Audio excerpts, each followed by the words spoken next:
തിരുവനന്തപുരത്ത് പോലീസ് സ്റ്റേഷന് മുൻപിൽ ഓണം ആഘോഷിച്ച് ഇ.ഡി. അക്രമക്കേസിലെ പ്രതികൾ. CPM കൗൺസിലർ IP ബിനു ഉൾപ്പെടെയുള്ളവരുടെ ഓണാഘോഷം മ്യൂസിയം പോലീസ് സ്റ്റേഷനിലാണ് നടന്നത്. ഉദ്യോഗസ്ഥർ ആഘോഷത്തിന് തെരഞ്ഞെടുത്ത അതേ നിറത്തിലുള്ള വസ്ത്രമാണ് പ്രതികളും ധരിച്ചിരുന്നത്. ഓണാഘോഷത്തിന്റെ റീൽ ചിത്രീകരിച്ച സമൂഹ മാധ്യമത്തിൽ പങ്കുവയ്ക്കുകയും ചെയ്തു. തലസ്ഥാനത്തെ മ്യൂസിയം പോലീസ് സ്റ്റേഷനിലെ ഓണാഘോഷ പരിപാടികളിലാണ് മാസപ്പടി കേസിൽ പിണറായി വിജയന്റെ വീട്ടിലെത്തിയ എൻഫോഴ്സ്മെന്റ് ഡയറക്ടറേറ്റ് ഉദ്യോഗസ്ഥരെ ആക്രമിച്ച കേസിലെ CPM പ്രവർത്തകരായ പ്രതികൾ പങ്കെടുത്തത്. CPM മുൻ കൗൺസിലർ IP ബിനു ഉൾപ്പെടെയുള്ള പ്രവർത്തകർ ഓണാഘോഷ പരിപാടിയിൽ പങ്കെടുക്കുകയും ഓണാഘോഷത്തിന്റെ റീലുകൾ സമൂഹമാധ്യമങ്ങളിൽ പങ്കുവയ്ക്കുകയും ചെയ്തു.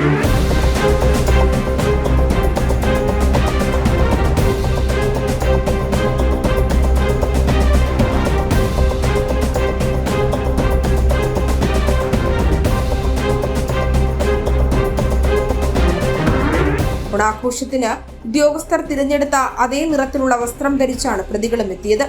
പോലീസ് സ്റ്റേഷനിൽ പ്രതികൾ ഉദ്യോഗസ്ഥർക്കൊപ്പം ഓണം ആഘോഷിക്കുന്നതിന്റെ ദൃശ്യങ്ങൾ പുറത്തു വന്നതോടെ വിവാദമായിരിക്കുകയാണ്. ജനം ടിവിയുടെ വാർത്തയ്ക്ക് പിന്നാലെ സിറ്റി പോലീസ് കമ്മീഷണറുടെ നിർദ്ദേശപ്രകാരം സ്പെഷ്യൽ ബ്രാഞ്ച് അന്വേഷണം ആരംഭിച്ചു. അതേസമയം ജാമ്യത്തിലിറങ്ങിയ പ്രതികൾ ഒപ്പിടാൻ സ്റ്റേഷനിൽ എത്തിയതാണെന്നും യാദൃച്ഛികമായാണ് ഒരേ നിറത്തിലുള്ള വസ്ത്രമായി പോയതെന്നുമാണ് ഉദ്യോഗസ്ഥർ നൽകുന്ന വിശദീകരണം. റീൽസ് ചിത്രീകരിക്കുന്നത് ശ്രദ്ധയിൽപ്പെട്ടില്ലെന്നാണ് മ്യൂസിയം പോലീസിന്റെ ന്യായീകരണം. അതേസമയം പ്രതികളെ പങ്കെടുപ്പിച്ച ഉദ്യോഗസ്ഥരുടെ മൗന അനുവാദത്തോടെയാണെന്ന ആക്ഷേപവും ഉയരുന്നുണ്ട്.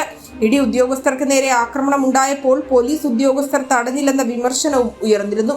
ASI പ്രദീപിന്റെ ഭാഗത്തുനിന്ന് സുരക്ഷാ വീഴ്ചയുണ്ടായെന്ന വിമർശനവും ശക്തമായിരുന്നു.